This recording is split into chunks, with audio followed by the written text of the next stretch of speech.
You are listening to episode number 48 with Sarah Sax. If you're someone who wants to make major changes in their life, someone who wants to achieve their goals, or maybe you're someone who knows this is not as good as it gets, but you have no idea where to start. On the Reinvent You podcast, we explore different types of people, their successes and failures, and how they reinvented themselves to create the life they love.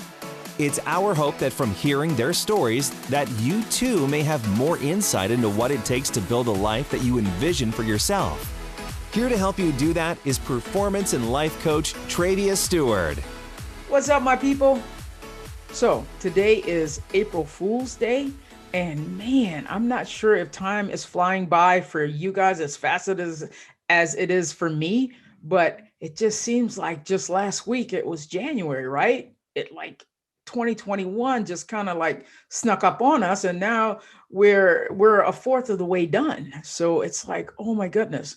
So before we dive into the episode, I'm so excited to get into it. I just wanted to really thank the latest reviews that have come in on Apple Podcasts, and I appreciate it so much. You know, I love feeling like what the show is doing, the Reinvent You podcast, is making a difference and giving you guys some value in your life. So thank you so much for that. I appreciate it more than you know. But right now, I'd like to shout out to Pamela Ripley, to C. Blanchard, Vibe Queen left a review, Edel1525, LL Jameson, Laura Powers 44, Tech is BS, and last but certainly not least, Panda Protector 75. Thank you guys so much for leaving reviews. Again, it's my goal to shoot it up to 100 by the end of 2021. Right now, I'm on a good pace to getting there. So thank you so much. And, again, share this podcast with anyone that you think could certainly find value in it and, hopefully help them, on their journey. Just a little bit about the episode that you're about to listen to with my guest, Sarah Sax. Sarah, I enjoyed this conversation so much because Sarah was the epitome in the conversation on the recording of someone who radiates when they talk about their job. I shared a moment with Sarah on the podcast about how I felt like, I get to do what I'm doing as a coach. Through love and connection, I get to inspire, I get to motivate, I get to help my clients transcend their lives. I get to help them separate their job from their life. Why? So they can have a life. And I think you're going to really enjoy this conversation that I had with Sarah today, because we both were of the mindset that we both get to do this. And her spirit and her happiness and just the radiance was glowing. I know we did this virtually through Zoom, but I could feel her energy coming through the screen because it was so, exciting. It was radiant. It was vibrant. And so thank you so much for Sarah for showing up like that, which makes me want to show up even bigger, because you came and brought so many gold nuggets and the energy that wanted to propel me to an even higher level. My guest, as you already know, is Right for the Job founder and CEO, Sarah Sax. Sarah helps clients revamp their resumes, their cover letters, and their LinkedIn profiles to tell their stories so that you can land a job that makes you happy. How would you like to know the strategies that could absolutely set you up to beat out the competition for your next job? Well, on the show today, Sarah shares some gold nuggets and gems on just how to do that. In her work with clients, Sarah writes their resumes. She writes their cover letters. She doesn't do all the work for them, but this is in conjunction with the work that they're doing. She even helps maximize and optimize LinkedIn profiles to help set you up for success. With her skills, she helps you to integrate your personal story inside of your professional materials as a part of this in a way that absolutely sets you apart from the rest. A couple of things that we discussed on the show. Number one, how being on the job that makes you happy impacts every other area of your life. And then number two, how to craft your professional story and that helps you pivot careers. And then number three, among so many other things, the importance of establishing credibility as part of the what? The reinvention process, and help you tell a better story through your professional materials. So let's get into it today with Sarah. I have with me a very special guest, the one and only, and I know her as the one and only because I just put her first and last name together. So now she is first and last name as one name. Miss Sarah Sax. Welcome to the Reinvent You podcast. I'm stoked to get into this conversation. Welcome. Thank you for having me, Travia. This is such an honor, and I'm excited for our conversation today. I am too. And let me tell you especially why I'm so excited, because I know, we'll get into the details of what you do, right for the job. But what I love about your whole methodology, it really goes hand in hand with mine, because I've just gotten to a point where I'm niching down, and what I am helping my ambitious professionals do is separate their job from their life so they can have a life. And so all the things that we're going to delve into is going to go right hand in hand with that, right? I love that. I mean, it's so interesting because I talk with a lot of my clients and even prospective clients, and the one thing that comes up is just how much time we spend in our actual jobs. And according to the U.S. Labor Bureau, back in 2015, which was the latest report, they were saying the average person works just under 9 hours a day. It's 8.8 hours a day. And they work for about 44 years of their life, let's say 21, 22, and up to about 65, sometimes even more. So the minimum that we all spend working in our jobs is about 93,000 hours in our lifetime, which is insane. And let's be real, most people work more than that. Exactly. So I feel so strongly with your message. It resonates with me because we have to find a way to be happy in our careers and to be happy also in our personal lives. Yes, you're speaking my language here. So before we really dive in, because I'm so excited about the conversation, let's put some context as to who Sarah Sax is. How did she come to be? What is right for the job? All of the nitty gritty that makes people go, oh, I need to work with that girl. I need to know what she's doing. What are the bones of Sarah Sax? Well, I'm a California girl who now lives in New York, and I studied broadcast journalism for 8 years in high school and college. I really learned the nitty gritty of storytelling. And what I found is that a lot of people need help putting together a story. And when it comes to your career, oftentimes people forget that in order to sell anything, you have to tell it. You have to be able to tell your story and connect with somebody. So I use my background in broadcast journalism and storytelling as a way to create a professional story of who you are so that you can sell yourself to that company that you're dying to be at and hopefully be in a position that makes you happy. So Right for the Job was actually born because a few of my friends in college who are the smartest, most incredible people I know were struggling on landing interviews for jobs that, they sent me the job description and I was like, you know what, you're super qualified for this. I don't know why you're not getting the interview. So I said,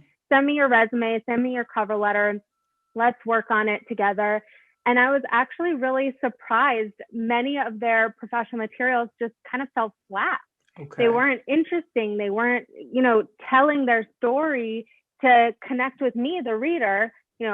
With most people, it's an HR professional or a recruiter. And so we revamped their professional materials and created a package that they felt confident kind of handing out to the companies that they were excited about. And I saw that they were landing interviews and eventually landing jobs. And it was kind of a wake-up call to me that even the most accomplished professionals who have done some really amazing things, need help communicating their story, their achievements, their results Right. in order to take that next step. And so Right for the Job was born, and I started Boom. helping a bunch of people, and it's been really Yeah. gratifying. I love that. And I love that you have a background in broadcast journalism. That was actually, I think, my second major in college. And I started off with like communications. I went to broadcast journalism. I went to public relations. I went to marketing. And then I graduated with a communications degree with theater. So there you go. It's a kind of all of it. Perfect. Yeah, yeah. So we have lots to connect on. We do. I love the aspect of storytelling, and I am working my way to getting on other people's stages and my own stages. So I know the value of storytelling in public speaking. How on earth, I can't even fathom how Sarah Sax is able to weave in stories on a resume when it's like most people are like bulleted item. Here you go. I went to college. Here it is, my internship. How do you weave in stories so that their experience and their stories that they actually shine? How do you do that without giving away your kitchen sink? Well, I'm happy to give away some tidbits here because you know what? I feel like the more people that are in jobs that make them happy, the world would be a much better place. We'd talk to each other nicer. We'd be in better moods. We'd do more for others. There's so many different ways that it impacts our lives. So keep listening, get some tips. Feel free to reach out to me at any time. But at the end of the day, you know that storytelling comes down to knowing your audience, right? Yes. So with a TED Talk, you need to know who's coming to the TED Talk, what type of people are interested in that. Whether you're doing a broadcast journalism piece, like we mentioned, harnessing our old days, who's your audience? Is it a digital piece? Is it a broadcast piece? Is it just something that's going to be posted on social media? And with your professional materials, with your resume, with your cover letter, with your LinkedIn profile, you are telling a story that's supposed to resonate with the HR professional, the recruiter, and most importantly, the person that you're going to be working side by side with, hopefully. And while that person may not necessarily read your resume, the HR professional and recruiter are thinking of that person in mind, saying, hey, can I spend 93,000 hours of my life with that person at work? Right. Although most of us switch to a bunch of positions until that. But I think it goes back to the basics. I mean, you have to tell a beginning, middle, and end. Where did you start? That's your beginning. Where have you grown? That's your middle. You're talking about results. You're talking about achievements. You'll hear me say that a bunch of times in our conversation. And then where do you want to be? That doesn't mean that you have to have your dream job in this next position. Maybe you will. That would be awesome. But where do you want to be next? And, if you're thinking about who your audience is, that's going to be at the particular company that is reading your professional materials. Right. Wow. So when I think about that, it's like, that makes so much sense. So for the person who's listening to this right now is going, yeah, but how do I do that on a resume? Like for instance, I'm going like when you said, how have you grown? So if I'm out looking for a job, am I going, this is where I went to school. These are my first jobs. Oh, in this job, and do I add like a bulleted item? I learned communication skills. I learned to be a leader. I led a team of 12. What would you do like on, because I know a cover letter, you can expound more, but on a resume, what would you do with that? On a resume, you always want to be succinct. Yes. But because you have precious real estate, ideally your resume is one page. It makes it easy to skim, and an average HR professional spends about 7.4 seconds skimming a resume. That is not a lot of time at all. So when you're telling your story, when you're you're figuring out what your bullet point is going to be, it's not your daily task. You're not saying, I interviewed 3 people today on my podcast. It's, what were you able to deliver? What kind of results were you able to achieve? So for instance, let's say you're in sales. That's probably the easiest because it has metrics that are attached to it. It's a little bit easier to talk about. But you say, okay, I did 100 cold calls a day that resulted in 10 meetings with prospects and closed 2 people a week for X amount of months, and you hit your numbers. You want to be able to use metrics as a way to showcase just how much you were able to deliver, because at the end of the day, many people can do a lot of little tasks, but few people can actually deliver results that are going to impact the bottom line of a company. And whether you're at company A or company B, if you are the type of person that is results oriented, that you're going to do what it takes to get the job done, right, that's how you want to be able to share your story throughout your professional materials. So hopefully that helps in formulating what those bullet points look like. Yes, you need your education on there. Yes, you want to have a skills section, but you also want to include in your bullet points just what you were able to deliver for the company you were at the time that you were there. That's so good. That's why you are right for the job. Exactly. Like, that's so cool. Like, what I also, if I'm doing my resume, what I also include the skills, include, how I grew in my last position. What I also include something like, because I know companies want to know, what is it that you can do for us? So in my role as product manager, would you include something like that in your resume? Yeah, absolutely. Wow. And I think you also touched on the fact how you can translate your past experiences into the future position, the future role at that company that you're looking into. And your cover letter is really a bigger area where you can expand on those ideas, as you previously mentioned. So you can really say in your cover letter, or even also in your bio on your LinkedIn, or in your summary section on your resume, there are a lot of little places that you can really do this, but I would say the cover letter is really where you can expand the most. Right. Your cover letter, you're able to maybe share a project that you're excited about and that you're able to, really do a great job on, deliver a lot of results. You were happy with the achievements that you made by the end of it. Outline exactly what steps you took and the results that you were able to deliver, and then say, yeah, and I can do this for you too. I know that you're interested in this, the company that you're trying to get into is focused on this area of growth. I mean, that takes research ahead of time, but hopefully everything is personalized, and you can really draw that connection between your past experience and what you can do for your future company. This is gold.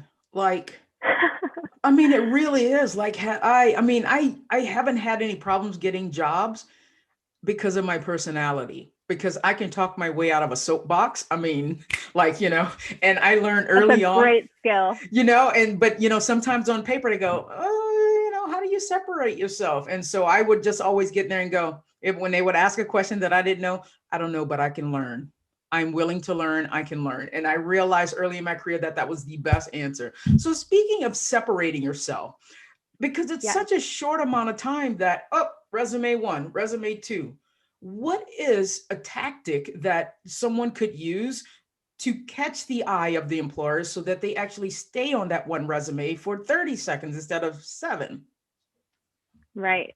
That's the golden ticket that everyone wants, because we're talking right now in the middle of a pandemic. There are so many people that are out there looking for jobs, and I just want to reassure anyone who's listening here who's either been laid off and looking for jobs, or thinking of transitioning or pivoting into another career. There are millions of jobs out there, and there is one for you. And you just need to be able to focus your attention in an industry or an area that's not only exciting to you, but also is growing. So for example, and I'll get back to your question in just a minute, but I think it comes back to the prep work and targeting the area that you can be the most successful in. So LinkedIn every year at the beginning of the year typically comes out with a study that says which industries are growing and show potential for growth in future years. And they also say which job positions are more abundant, right? Based on all the data that they collect in their algorithms and system and whatnot. So, right now you're looking at, of course, healthcare workers are very high in demand for obvious reasons, COVID-19, pandemic, all of that. But also positions like sales and development, there are always going to be a need for people who can sell products or services to other people who need it and who may not know where to find it. So you have these salespeople who are out there trying to connect the service with somebody who needs it.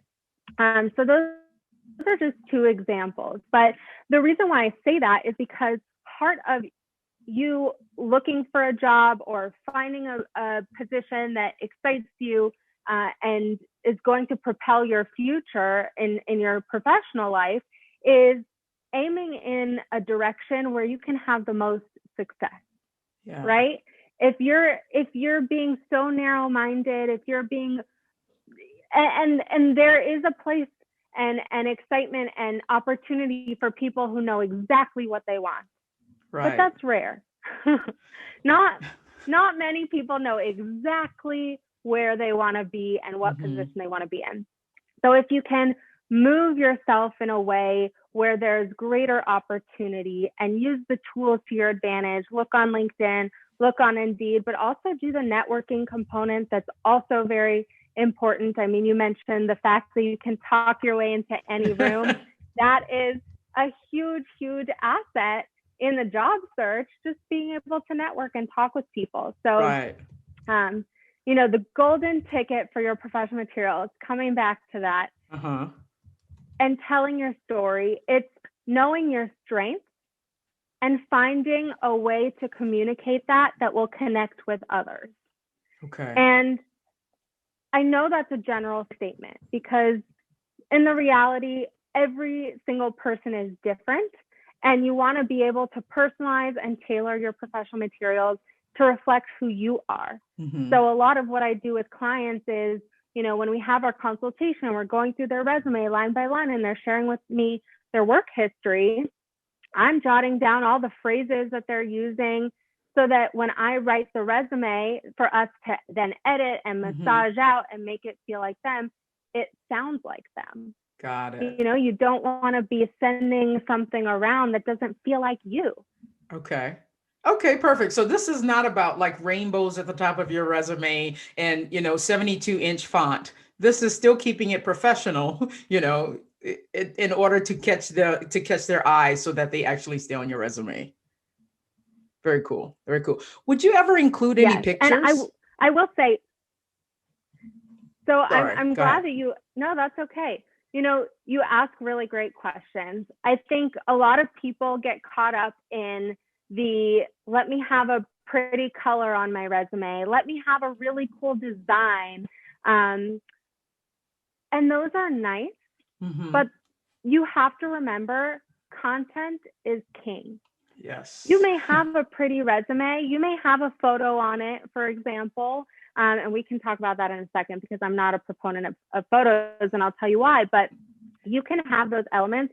But at the end of the day, if you don't have enough space and if you don't have the ability to make the case for why you're right for the job, you're not going to get the job.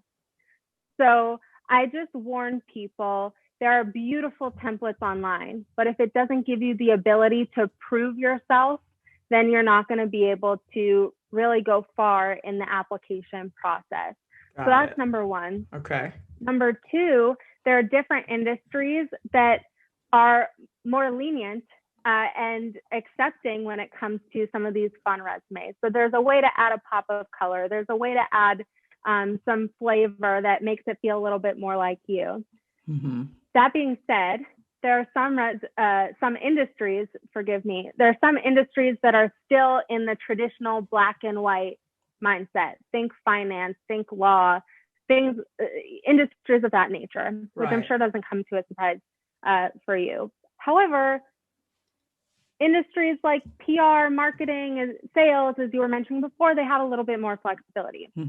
So you can decide on your own what you feel comfortable with, but always remember content is king. Photos. I'm not the biggest fan of photos on your resume unless you are in an industry like acting or something where like you really need to show your headshot. Leave your photo for your LinkedIn profile. Make sure it's professional, good lighting on your face, people can see you. And I'll tell you why.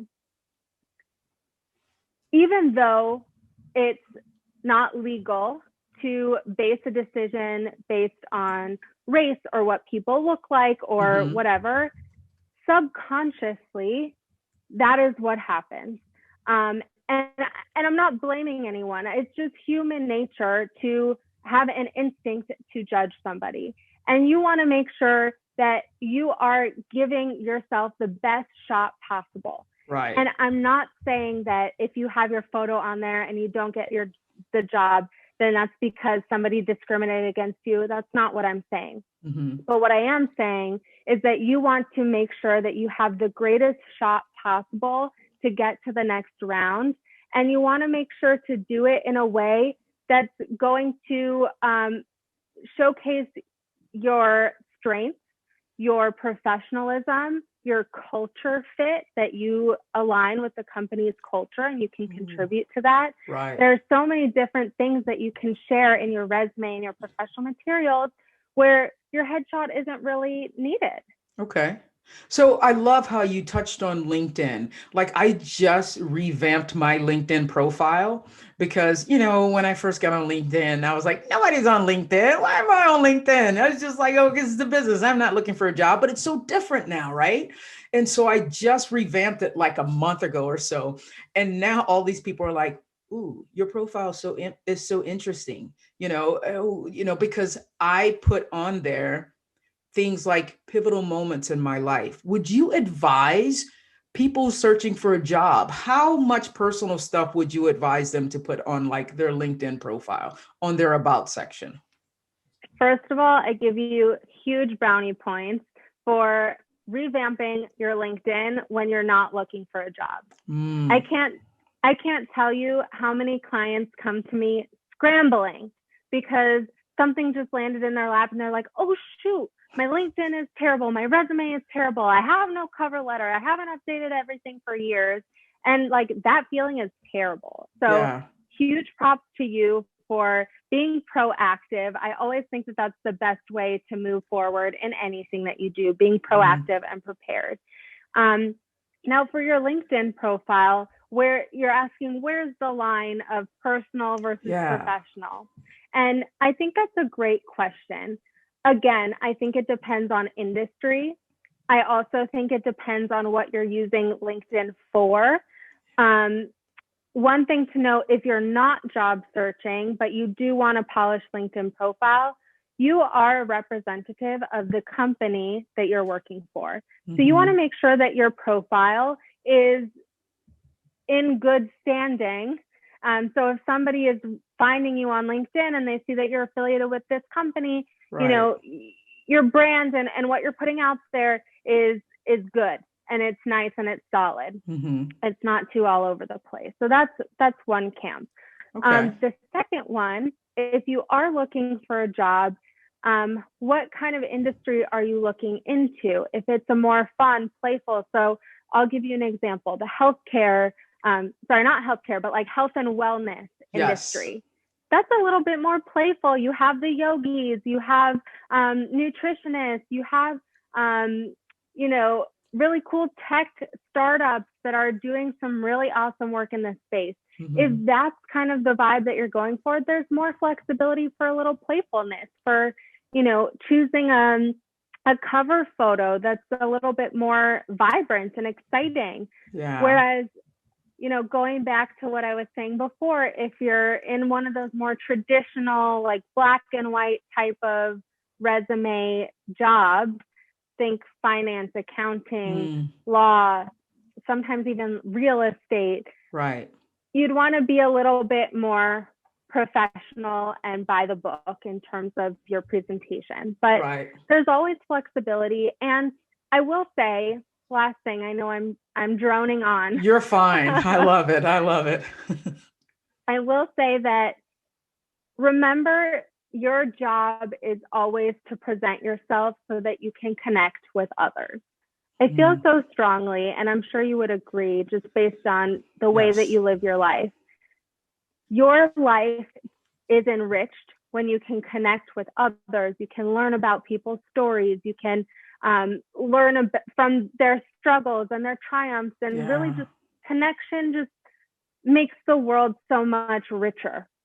it So does. if there's something that you can add to your LinkedIn profile that really feels like it's part of you, that defines you, and it's not so crazy and it's still in the professional realm, but it is a little bit flexible, I would recommend putting it on your LinkedIn page, because someone could find it and be like, oh, I really like what Travia said there. I love the motto that she lives by, and Yeah, I want to get to know her. And you don't know what that's going to lead to. absolutely. I love that. My top, and I combine them. So I say it's my top value, love and connection. And so I've done a manifesto. It's all about love and because you're right. I mean, we are put on this earth so that we can love and connect with one another. I know there are people who are like hermits, they live alone and stuff, but that's not what we were meant for. We were meant to inspire each other, uplift each other, support each other. I totally love that.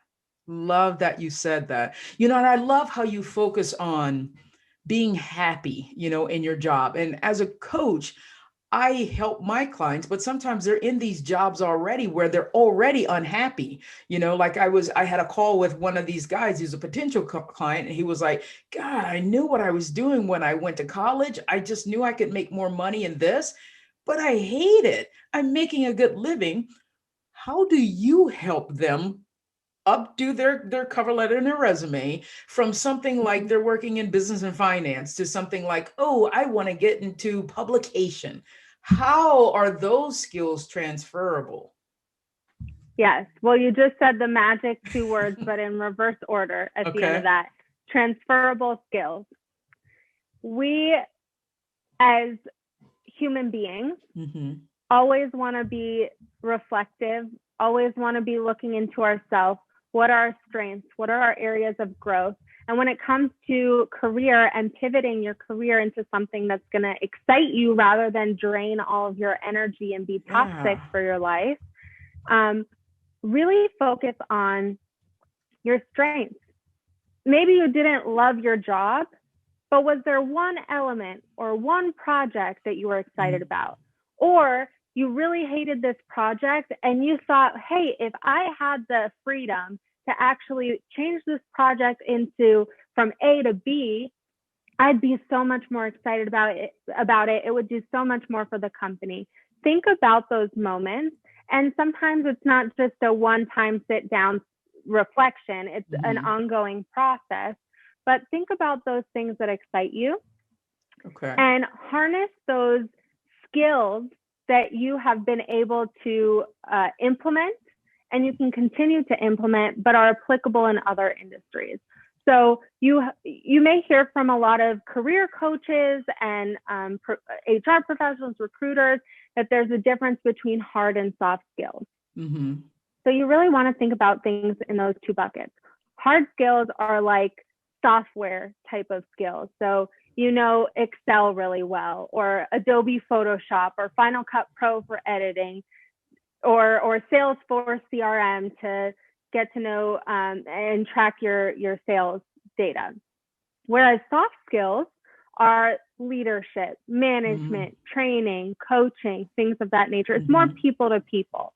Both skills are very important, and you can have a little bit of both. You could be top heavy in soft skills and just a few hard skills that you have, but you want to be able to identify your strengths and the Mm-hmm. skills that you have, and also think about the skills that you kind of want to spend a little more time on, right? Got it. Yeah. And you want to be able to share that in your professional materials and maybe create a plan for how you can grow into the skills that you don't yet have, but you want.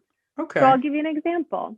one of my personal goals is to grow in my ability to use Microsoft Excel. Yes. And I don't have any need for it in my day-to-day for my current job, but it's been a goal of mine to learn how to use pivot tables and equations and all that. I found this girl called Miss Excel on Instagram. If anyone's heard of her, shout out Kat. Do not know this girl, but I think she's freaking awesome. Right. Anyway, she's created this course called Accelerator to help people like me learn a new skill and learn how to really add another tool to their career toolbox. Mm-hmm. And I think that's so awesome. So all of this is to say, when you're looking for that next pivot, mm-hmm. look at your hard skills, look at your soft skills, look at where you need to grow, find a direction and a step that you can take to build on skills that you don't already have, and show that reflected in your resume, in your skills section. And if you're working on a course like the Accelerator course, but you haven't yet finished it and you're applying for jobs, you can say, enrolled in Accelerator course to be completed at this time, or whatever it is, to show that you are growing, you are building on yourself, and you will continue to do more in that next position. Nice. I love that. See, I never would have thought putting incomplete things on my resume. Well, I wouldn't say so many incomplete things. Okay. But if there's so like if you're planning to finish the course and you're applying for a job, or a job opportunity falls in your lap and you haven't yet finished it, it's okay to say expected completion date at this time. Okay. Got People it. want to see you're growing. Yeah. And I love it. And that's so important, because if we're not growing, we're dying, right? I mean, you're just stagnant in that same spot. So I know that, like, for a coach, credibility is important to me. So, which is why I have people like you on my show to, to help share some tips and stuff. But when we're talking about credibility, let's say we have someone who's gotten I'm not knocking this, okay, but we have someone who's gotten like an online degree from the University of Phoenix, and they're going for, the top, leadership, position at a Fortune 500 company. How does that person establish credibility on their cover letter and resume when they've done an online degree? Again, not knocking it, just talking about it. So that's a great question. First of all, I'm going to butcher this quote, but there's a quote and everyone listening is going to know the quote that I'm referencing. So forgive me that I'm butchering it, but you can't go anywhere. Wait, no. The quote is about, you miss 100% of the shots you don't take. That's the quote. Yes, I love that I quote. believe it was Gretzky or one of the sports people out there. It's not my industry, forgive me. Yeah. However, I just want to say the people who are ambitious, who put themselves out there, have a greater possibility of actually landing a job like that. I mean, there's a statistic out there about how more men get some of these elevated leadership roles just because they apply, whereas women kind of filter themselves a little bit. They say, oh, I don't have all of the qualifications. And so they don't apply, and therefore they're not getting those jobs as often, which hopefully we're seeing a change. I know that our world is increasing in terms of awesome women CEOs and founders and all of that stuff, which is so cool. But credibility is key. There are different ways that you can show your credibility. I'll first start with LinkedIn, because those are a few obvious and easy ways to establish credibility. So on LinkedIn, there's a skills section. And so your connections can endorse your skills. So if you're really amazing, if you're an amazing connector, Travia, which I would assume that you are, just given your personality and how much fun we're having in this conversation. But you say that you're a great connector on LinkedIn, you're going to want your connectors to say, yes, she is. And they put a little endorsement. You click it and you endorse it. LinkedIn makes it easy. Go check it out. So that's just like a little bit. On top of that, another layer to dig a little bit deeper is asking for a recommendation. Now, many people think, oh no, I can't ask my boss for a recommendation on LinkedIn. They're going to think I'm leaving. They're going to know I'm leaving. But that's not necessarily the case. You can say that you want to be able to be the best representation of the company on LinkedIn. Would you mind writing 1 or 2 sentences and give them a little bit of direction? Say, I want you to focus on these 2 skills, or I want you to highlight this project that I helped you deliver X results on. Give them a little bit direction. It doesn't have to, it's not a whole letter that's a recommendation that's kind of back in the old days. It's just a quick 1-2 lines. And it doesn't necessarily have to be your boss either. On LinkedIn, it gives you the opportunity to have recommendations from peers that you worked on the same project with, you're at the same level, somebody that you managed, somebody that managed you. So it gives you kind of this 360, you hear in big companies that many employees like the 360 review scenario, where you have somebody managing you, somebody under you, somebody who's your peer, all giving you evaluation. Kind of like that, but in a more toned down LinkedIn kind of way. Right. So that's option number 2. Okay. Option number 3 is actually more recent. So LinkedIn, based on the data it collected from HR professionals and recruiters, found that they were really trying to find a way to verify skills that candidates had, apart from just taking their word for it on their resume. Like, oh, I'm good at Excel. Well, how do I really know that you're good at Excel? I just have to take your word for it. So LinkedIn created a tool. It's the assessment skill, or it's the skill assessment section. It's by the skills section. It's a little button. Yeah. And there are a lot of different short quizzes that you can take that LinkedIn verifies skills that you have based on these quizzes, based on what HR professionals and recruiters are looking for. So you can have a little bit of I'm not sure if it's a badge on LinkedIn, but professionals can see it so that they have a little bit more credibility added to your making the case for why you're right for the job. Wow. I've seen that section on LinkedIn, but I didn't really know what the purpose of it. And now you just explained that. So that is something that someone straight out of college and they just got their undergrad. They didn't work in a lab. They didn't do an intern. They just went to class and got good grades. They could do this to improve their level of credibility.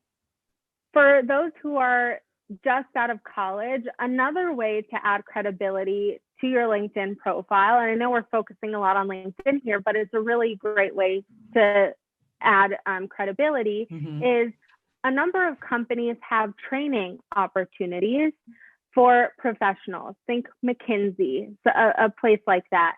And if you enroll in those training courses, sometimes they'll have a badge that you can display on LinkedIn. So similar to the skills assessment section that's kind of LinkedIn generated, sometimes there are bigger institutions like McKinsey and other similar companies that you can take a course not affiliated with LinkedIn at all, but will give you a link to put a badge on your profile that just says, hey, I completed this and it's really awesome. It's high level. It's at a major company that has brand recognition. So that's another way that you can also add credibility. And you don't have to be working in the workforce for 15 years to get something like that. Wow, that's perfect. Perfect. So I failed to ask this earlier. Like if someone's going, do I really need a cover letter? Why can't I just use my resume? What's your answer for that? I hear that a lot, Travia. Yeah. And,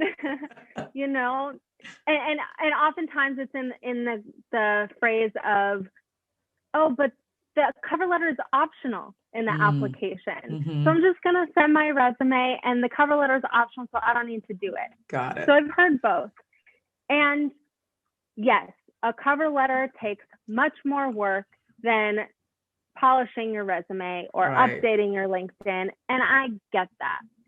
But your cover letter gives you the chance to make the case for why you're right for that specific job. So you always want to be able to tailor your professional materials to the job that you're applying to. And your cover letter, as we mentioned earlier, is how you can draw the connection for how your past experiences, the past results that you were able to achieve, can funnel into this next phase of your career and be an asset to the next company that you land at. And so another part of that is storytelling. So a big thing is showing your personality and your writing style and figuring out how you can convey that you're good in the culture fit of that next company. That often is displayed in a cover letter as well. And there are various strategies in order to do that. But, that's another benefit to having a cover letter. A third and final benefit, I would say, that may be applicable to many listeners right now or in the future that are affected by the COVID-19 pandemic and all of the challenges it's caused, is that many people may have a gap on their resume. And that's perfectly fine. It is not a bad thing to have a gap on your resume. I mean, think about mothers over the many, many years who maybe took a hiatus to raise their kids and now they're ready to go back into the workforce. Right. So a cover letter gives you the ability to address that head on, to be honest about it, and to show what you were doing in that time to continue growing and achieving and tapping into skills that can still be transferable and applicable to the next position. Nice. These are such gold nuggets of information. And I really, really sincerely mean that. So, Sarah, why do you love this work? Why do you do what you do? Because I can hear the passion in your voice and I can tell that you love it. You're not somebody who's coming, do your resume. Yes, you need a cover letter, just do it, but you're so passionate about it. Why do you love this work so much? Sometimes I don't even know how to explain it because it's so special. I think, when people think about their careers, it seems so stuffy, but there's a lot of opportunity for personal satisfaction and growth and excitement when you're in a job that you really love. I mean, even if you're in a job that you love, there are always ebbs and flows, ups and downs. I've had it where, I have that really bad week and I'm just feeling low. And you know what? I don't talk to my friends and family so nicely when I'm in that low. Right. I don't want to socialize and grab a drink in normal non-COVID times because I'm like in a yucky state of mind. And when that prolongs month after month after month, if you're in a job that you don't love, you're not contributing to the world and sharing your joy and your love and your connection the way that you could.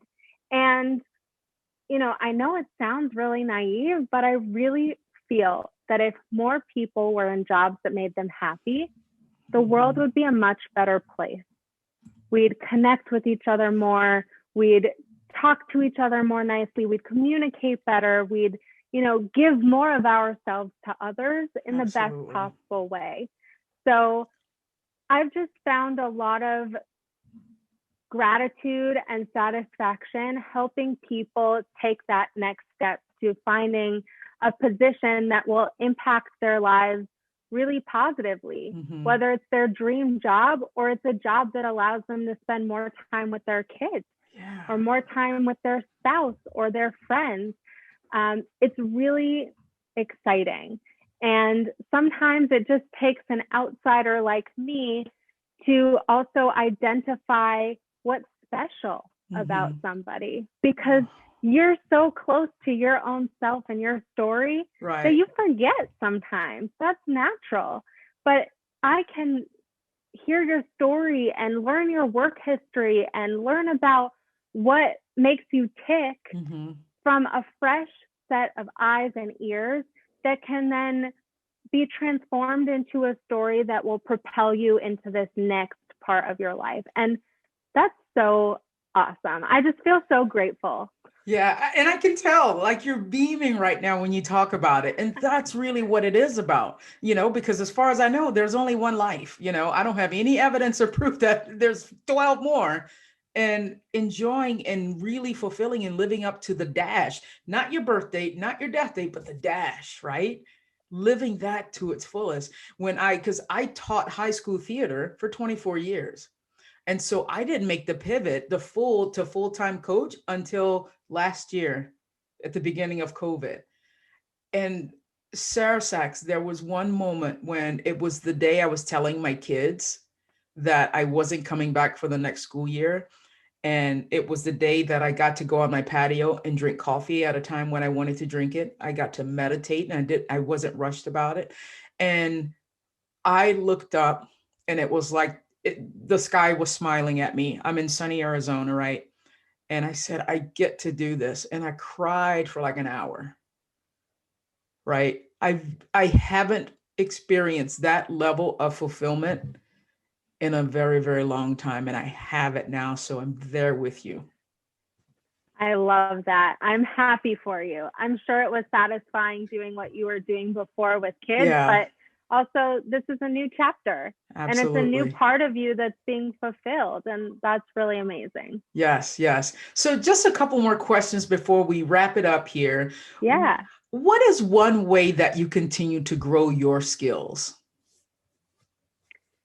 You hit the hard question. Going back to your journalism roots of hard hitting news. How do I keep growing? I think part of it is looking for opportunities, like I was mentioning before, the Excel growth that I want to do of a program that I've always thought was interesting, but had no clue how to use. Yeah. So that's one area. The other area is how am I growing, not just in my career, but in health? How am I dividing my time? I'm a very type A, organized, color coded calendar type of person. Yeah. And part of me organizing my time is also taking time for myself. And whether that's a workout to clear my head or to sit by the beach if I'm, by the beach, or listening to music that just feeds my soul, I think that also contributes to growth. Yeah. When you can nurture all the different sides of you, you can live your most fullest and beautiful life. Boom. That's coaching right there, baby. That's coaching. That's what I'm talking about. So I know I'm I after waited. your job, Travia. Yes, you are. No, Yes, I'm you are. kidding. No, no, no. See, there's room No, for you're everybody. awesome. Yeah, there's room You're for everybody. awesome. We're going to help each other out. We're going to stay in contact. So I know there are people who are listening, who are going to be listening to this episode and going, girl, just give me the deets on how to work with Sarah now. I need her services. What does that look like? How do you work with people? Is it one-on-one? Is it group? Give us the deets of that. So 99.9% of my clients, I personally work with them. I want to make sure that they feel connected to, that they feel understood, and that I really learn their story so that they can put their best selves forward. So you can reach me directly by email. That's probably the fastest way to get in touch with me. It's writeforthejobnow@gmail.com. That's WRITE, right for the job now@gmail.com. And then you can also follow me on LinkedIn and Facebook at Write for the Job Now, or visit my site, writeforthejob.net. Shoot me an email. I'd be happy to connect. I'm happy to look over your resume, cover letter, LinkedIn profile, and we can figure out a way to make it work for you so that you're taking advantage of this great opportunity to land a job that makes you happy. And I have free consultations for anyone who's interested. We'd hop on a call for 15 minutes. And for anyone who's listening here, I want you to feel like it's approachable to have this conversation and to start revamping your professional material. So when you reach out to me, put the name of this podcast into the email page, Reinvent You, and I'll automatically give you a 15% discount. That's what I'm talking about.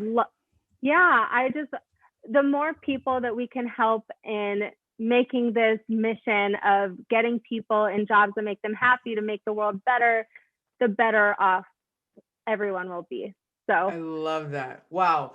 Thank you so much. It has been an absolute pleasure having this conversation with you today.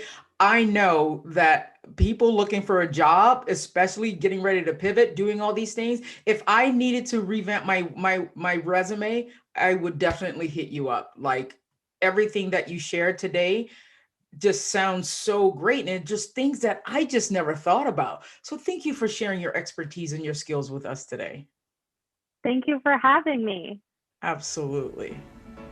If you're finding value in these podcast episodes, in these videos that I upload to YouTube, I would love it if you would go to Apple Podcasts and leave a 5-star review. It helps other people find the podcast, and it also helps me to know that I'm on the right path. And so thank you so much for listening. If you would like some one-on-one coaching, my link is in the bottom of the show notes. Feel free to click it. It takes you directly to my contact form.